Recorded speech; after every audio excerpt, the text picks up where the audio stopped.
Hi, my name is Angie Rascone, and I'm going to talk to you about information processing. We did a newspaper article, and here are some of the headings. This is a newspaper article about Kyle at the gym, and he's going to be riding a bike.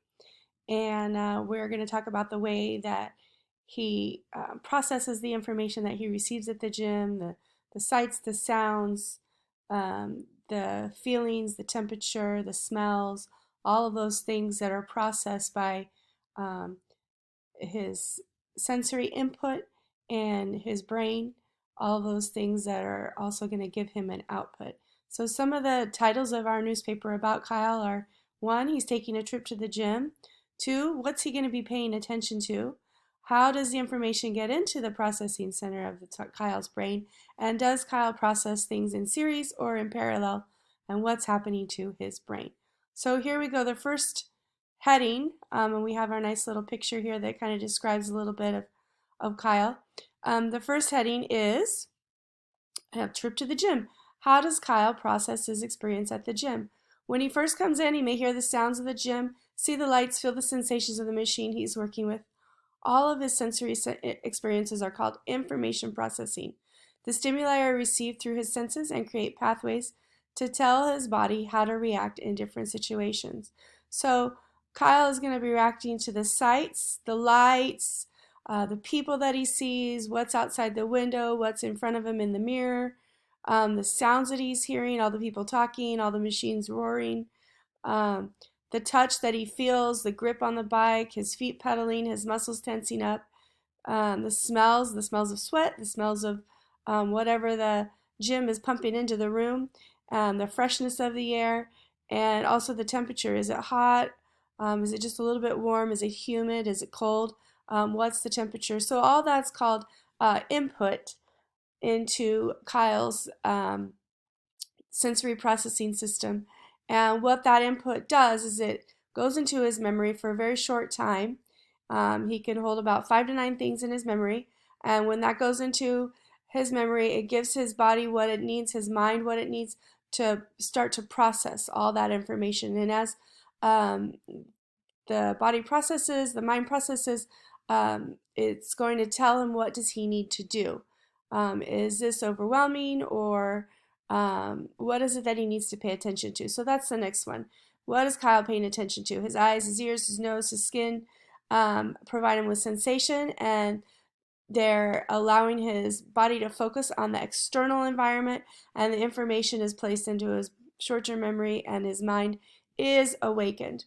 So, how does the information get from the outside environment through the sensory processing input into, I told you what it was, into Kyle's processing center of his brain?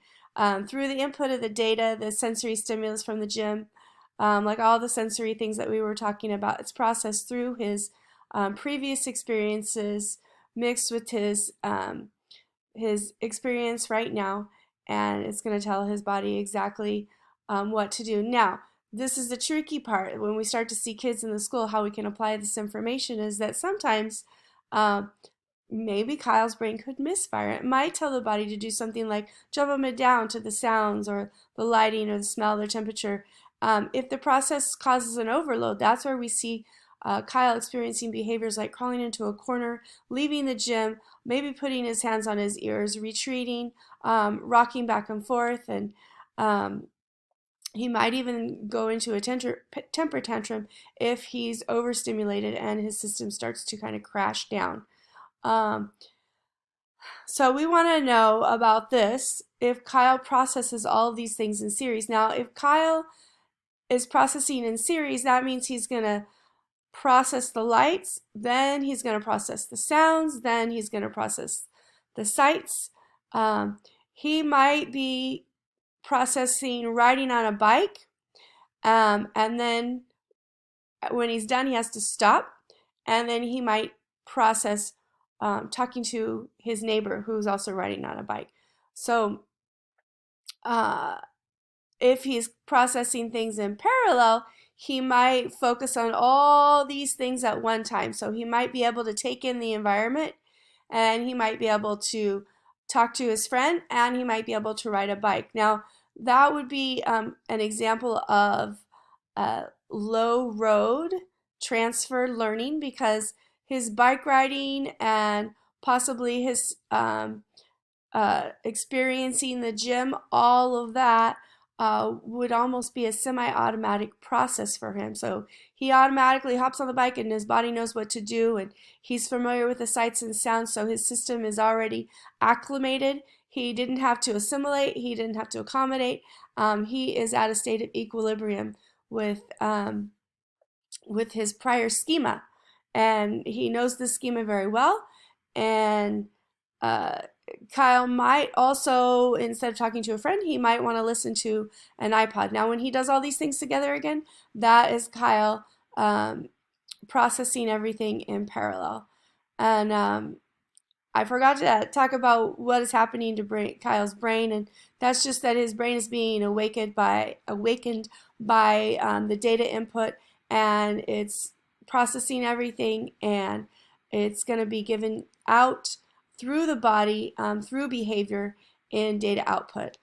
So they do give an example in the readings about being similar to a computer and us being able to take in information, input data, and process it like the CPU processes different programs, having short-term memory, and then providing some sort of an output.